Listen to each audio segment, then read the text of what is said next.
Pengakuan mengejutkan pelaku pembunuhan ibu dan anak di Rejang Lebong, Bengkulu, sempat terjadi pertengkaran sebelum aksi keji tersebut dilakukan.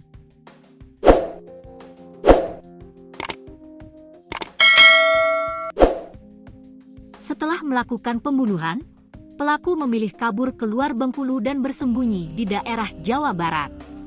Diketahui, warga digegerkan atas penemuan jasad ibu dan anak di dalam rumah kontrakan di Kelurahan Kesambe Baru, Kecamatan Curup, Kabupaten Rejang Lebong, Provinsi Bengkulu, Jumat, 2 Mei 2025, siang.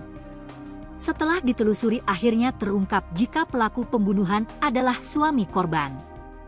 Pelaku yang berinisial Gu, 44, warga desa Tasikmalaya, Kecamatan Curup Utara, akhirnya tertangkap pada Rabu, 7 Mei 2025, pagi.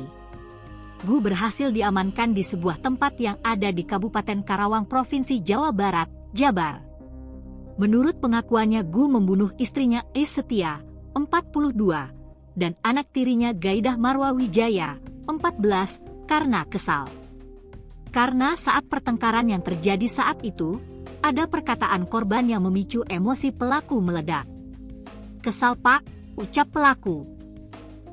Di mana memang pada Rabu, 30 April 2025, pagi, pasutri itu terlibat keributan atau cekcok. Dan diduga di sanalah kejadian pembunuhan itu terjadi. Karena tak lama setelahnya, terduga pelaku terlihat meninggalkan rumah kontrakan itu dan menghilang. Ternyata untuk modal pelariannya, terduga pelaku ini menjual sepeda motor milik korban, yakni sebuah sepeda motor NMAX yang sebelumnya kerap digunakan oleh korban. Sepeda motor itu memang diketahui menghilang pada awal penemuan jenazah kedua korban di rumah kontrakan di Kelurahan Kesambe Baru, Kecamatan Curup Timur pada 2 Mei 2025. Dari hasil pemeriksaan sementara, terduga pelaku mengatakan telah menjual sepeda motor tersebut ke sebuah tempat yang ada di Rupit, Kabupaten Musirawas Utara, Provinsi Sumatera Selatan.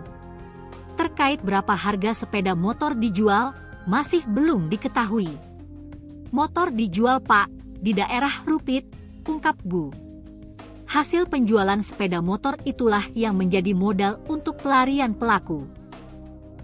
Karena saat pergi meninggalkan rumah kontrakan tersebut seusai membunuh kedua korban, pelaku ini diketahui oleh para tetangganya pergi dengan membawa sepeda motor milik korban. Eko, adik kandung korban, menerangkan sepeda motor milik kakaknya itu menghilang usai kejadian. Ternyata sepeda motor itu dibawa oleh pelaku dan dijualnya. "Ia memang hilang waktu itu, di rumah tidak ada lagi," ucap Eko. Eko berharap agar pelaku dijatuhi hukuman seberat-beratnya. Bahkan jika bisa, pelaku ini dihukum mati atas perbuatannya itu.